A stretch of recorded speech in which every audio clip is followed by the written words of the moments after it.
Olá, amigos. Estamos aqui novamente para a nossa conversa habitual. E, de preferência, lembrando de coisas, coisas lindas, que a gente não pensa muito nelas, mas que quando começarmos a pensar, vai ser uma grande descoberta da nossa parte. Quando, quando nós pensamos em Jesus, ou falamos a respeito dele, não paramos muito para analisar as coisas profundas que ele falou. E uma dessas coisas que eu acho assim lapidar para o nosso entendimento do Evangelho é que nós somos deuses. A afirmativa que ele fez, sois deuses. Tudo que eu faço, vós podeis fazer. Olha que coisa notável. Já parou para pensar nisso? Tudo o que ele fez, nós podemos fazer também. Parece uma coisa tão distante da nossa realidade, fazer as coisas que Jesus fazia, multiplicar os pães, multiplicar os peixes, curar os doentes, levantar o paralítico, fazer enxergar os cegos. Que coisa extraordinária! E Jesus não disse a verdade para nós? Será que ele nos enganou?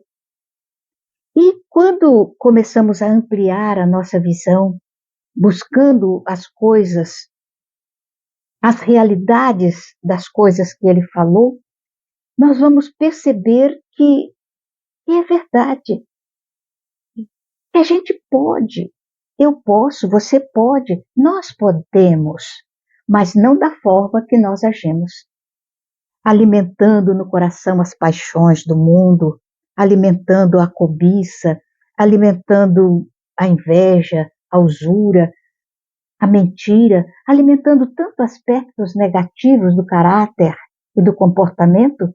Não será dessa forma que a gente poderá despertar a divindade que existe em nós. Mas quando começamos a pensar em termos de compaixão, compaixão para com aquele que está sofrendo, compaixão para aquele que está andando pelas ruas sem ter um pouso, sem ter um lar. E quando nós estivermos no nosso reduto, quando estivermos em nosso lar, acomodados na nossa cama confortável ou numa cadeira confortável, a gente se recordar daqueles que não têm essa possibilidade, daqueles que estão dormindo na calçada, ao relento, ao frio, crianças, jovens, velhos, abandonados, e a gente começar a trabalhar em nossa alma o sentido da compaixão, que é uma das virtudes que nós conquistamos, e segundo Joana de Ângeles, a gente conquista uma virtude em cada reencarnação. Então imagina a gente começar a pensar assim. E aí podemos imaginar que essa compaixão que nós estamos tentando desenvolver em nós, não é só por aqueles que estão abandonados no mundo, pelos que estão na calçada, pelos que estão sem lar, pelas crianças sem pais, não só, mas compaixão também para com os nossos familiares, aquelas pessoas que estão convivendo conosco e que tanta vez nos aborrece, nos tira do equilíbrio, nos faz ficar com raiva, com vontade de bater, com vontade de maltratar. Se nós, ao invés de termos esse desejo, a gente pensar com compaixão, coitada, ainda não é capaz de dominar os seus instintos, que ainda está muito à flor da pele. Com o tempo vai aprender a se dominar, vai descobrir o significado da educação, então vai se educar.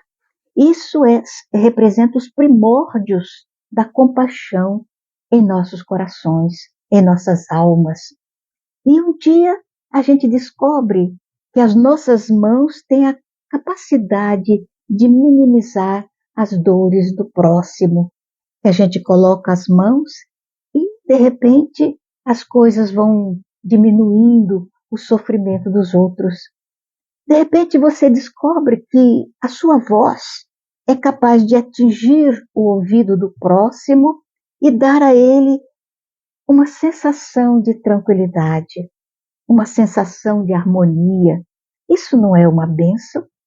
Imaginemos a voz de Jesus.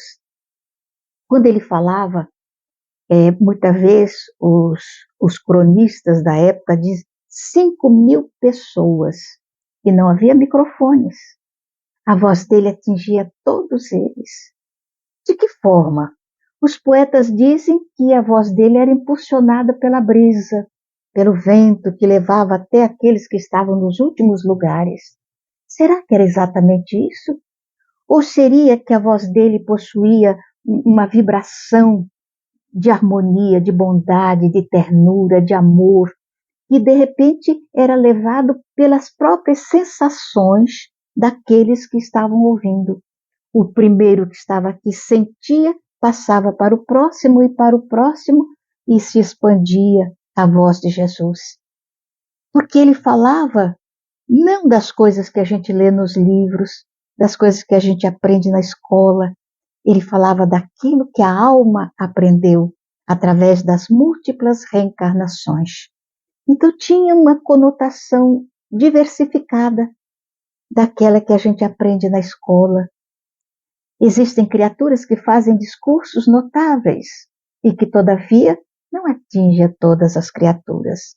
E existem aqueles outros que falam com simplicidade e, todavia, essa simplicidade vai se espalhando no coração das criaturas que estão ouvindo. Então, tudo se transforma numa sinfonia harmônica, como se tivessem menestréis ignotos tocando uma musicalidade divina. E isso é tão bom, que a gente vá aprendendo a conquistar as virtudes, mormente a compaixão, e aplicando essa compaixão dentro do lar, a nossa primeira escola. E exatamente onde Jesus fez as suas pregações mais aconchegantes, mais harmônicas, porque ele falava à multidão ali à beira do lago Genezaré, mas ele tinha uma conversa particular com os discípulos na casa de Pedro, na casa de Simão Pedro.